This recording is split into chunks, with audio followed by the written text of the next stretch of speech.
AP శాసనమండలిలో అధికార విపక్షాల మధ్య రచ్చ నెలకొంది. ఆందోళనలతో సభను మండలి చైర్మన్ మోషేన్ రాజు రేపటికి వాయిదా వేశారు.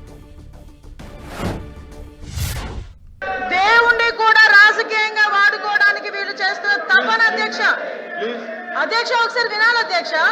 దేవుణ్ణి కూడా రాజకీయంగా వాడుకోవడానికి ఇక్కడ ఈ రోజు ఇంత సభా సమయాన్ని వేస్ట్ చేస్తున్నారు అధ్యక్ష. దేవుడంటే భయం లేదు, దేవుడంటే భక్తి లేదు, దేవుడంటే నమ్మకం లేదు.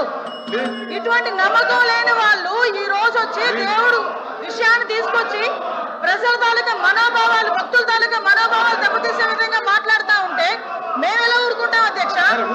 ఈ రోజు కల్తీ జరిగిందా లేదా సంగతి ఈ రోజు మీరు చెప్పుకోవడం కాదు, ఎవడు అనామకుడు కూర్చొని సాక్షి పేపర్లో రాసిన రాత్రి రోజు మాట్లాడటం కాదు.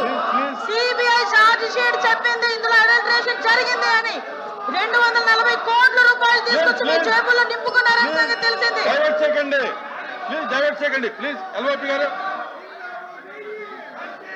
సార్,